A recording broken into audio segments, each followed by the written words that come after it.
Welcome, everybody. I'm the journalist Sin-seer, and today my special guest is Carla CMG Green of the Conscious Daughters. Thank you so much for joining me this evening. Thank you for having me. Happy to be here. Absolutely. I'm sincerely happy to be here. Absolutely. So, we're going to give you your flowers today. It is hip hop's 50th anniversary, and I think, you definitely have. Contributed a lot to the culture, and I definitely want to get into your story. So, for those who may not know, may have never known, can you take us back to where you were born and raised? Ooh, born and raised in the Bay Area out here in Cali in the Bay, um, Oakland, Richmond, and Berkeley. It's a small, you go through one city and the next city. There's a small cities in the Bay Area, but mainly, grew up as a young kid with hippie parents, from the Bay, and just had a great life, out here in the Bay Area. My father was a singer and in a band, and a lot of his friends are, celebrity singers. So I was a band baby growing up, running around with big old Afro puffs. My mom, 100% Native American from the mountains, so I was always, earthly and, very spiritual and stuff too growing up. So, I've had a great life. I don't have the story of, not having nothing. My parents made just enough money to keep us out the ghetto. I Right, shouldn't even say the ghetto because the ghetto is a beautiful place. But, from struggling times, basically, they right. was able to, take care of me. So, Talk a yeah. little bit about the day in the life of Carla in teenage years in the Bay. Well, music was a big part of it because Special One and myself, when we met in junior high school, we were just really, we didn't meet in junior high school. We met before junior high school around the age of 11, 12. And being early teenagers, her mom worked at a radio station, so she would get a lot of records. And for Christmas, she got some turntables. So all of our teen years were spent doing music. We started really early. We started recording at around the age of 12 when she got Wow. those turntables, and we had a little recorder. It was like an 8-track recorder, but you plug the microphone into it. And because her mom worked at the radio station, she had access to all the equipment, knew how to use all that stuff. So, and then me, I just wanted to be real Roxanne or Roxanne, and so we would just get out there and imitate people. We did Run DMC. We would take their raps and try to go rap back and forth. We would spend all day doing that. And I'd be like, no, you say I, and then I say me, I, me, da-da, da-da. We was practicing going back and forth, doing all of that. So I was a student of music, loved it. That was my whole life. For Carol was sports as well. She was a tomboy. So she was playing baseball when she was young, and she was an all-star baseball player. With playing with all these Wow. boys, she was an all-star. Basketball, she would end up going to high school hitting 30 and 40 points a game, just ball hogging and acting a fool. To this day, her jersey hangs in that gymnasium, and her pictures in the radio station because she was also running that radio station too. So At our an early whole age? teen experience, we went to concerts. We started driving. I got my car when I was 15, 14. I started driving. Actually, I started driving around 12, but my parents let me loose in the car at 15. So we was out. Like, we would drive to LA. We tell our parents we spend the night at each other's house. No cell phones. We was out. Just out there.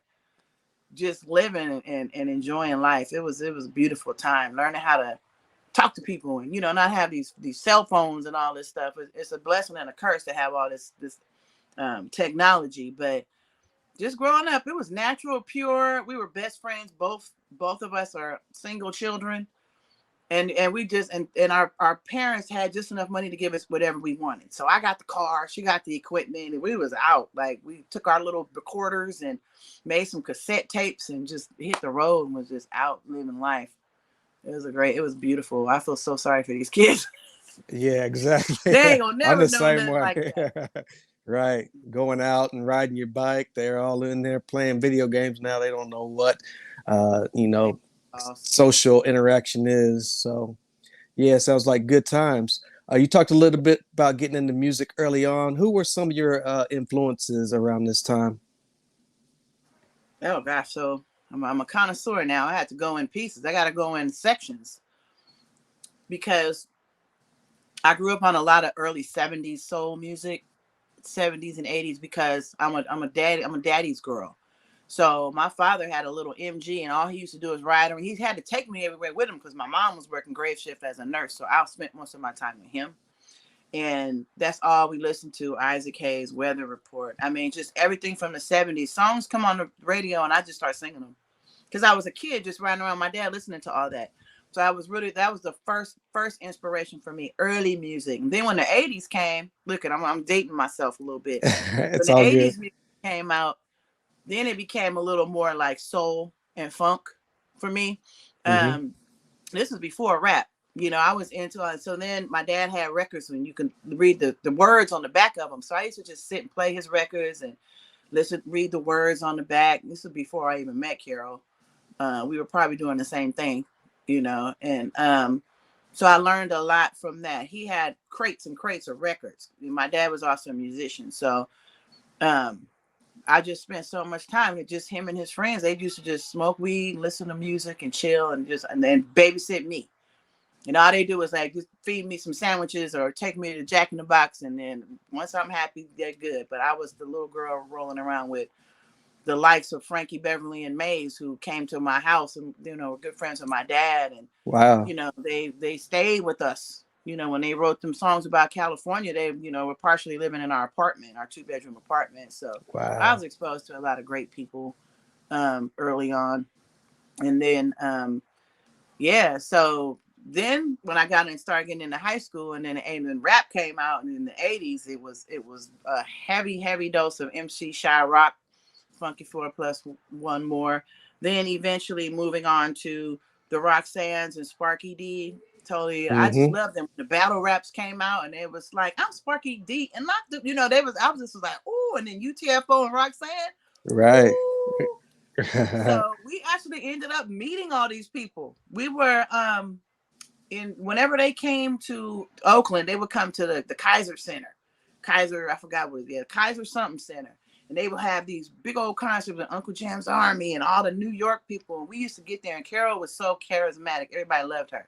She just walked right backstage and be like, come on, we go backstage. We met UTFO, everybody. When they came out there, I got autographs and everything. So we started real early on this concert scene, and we was always backstage. It was amazing.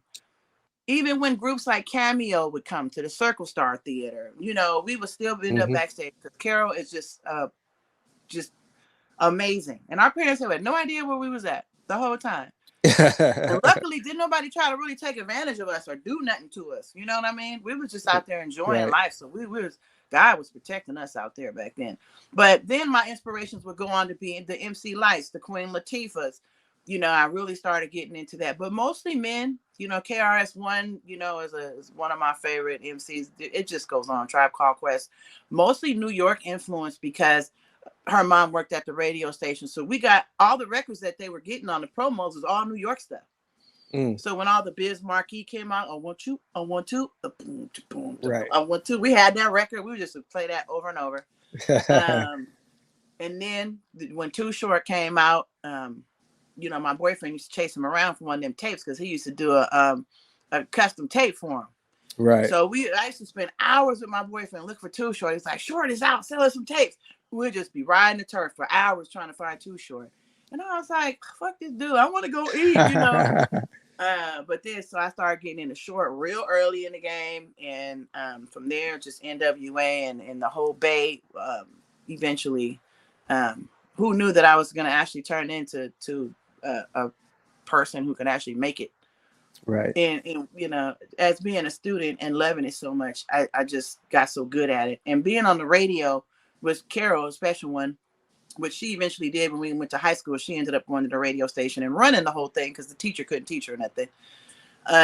So we just started getting on the radio, and that's really how we became popular in high school really early on. So it's just, when I look back at it, this shit is crazy. It's just like amazing. It's like living a dream for real. Right. Everything went smooth. Everything went smoothly, and that's rare. Right.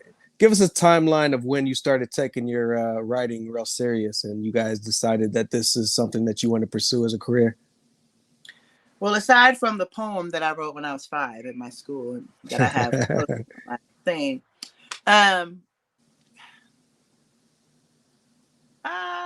think we knew around 12, 13, 12, Okay. 11, 12. As soon as we got started recording, then we was trying to Mm-hmm. do something. So that was Okay. around 12, 13. By the time we were 15, 16 in high school, we had cassette tapes, files of songs that we had been recording in that radio station. So real early on, really, really, but never thought it was going to happen. Always had a job. I was working at the fruit stand when I was like 14, pull up and get the fruit. The dude would I would sit there and, sell the fruit, and he would give me money and stuff. And yeah, like we had jobs and stuff. We just, even when we started, we still kept jobs because we were like, our parents used to say, they looked at us like we was damn ass crazy. Y'all ain't gonna kill a fly, a flea. Right, but we was like, this is gangster rap. You don't know nothing about this, When the gangster rap came out, we had all the New York MCism in us.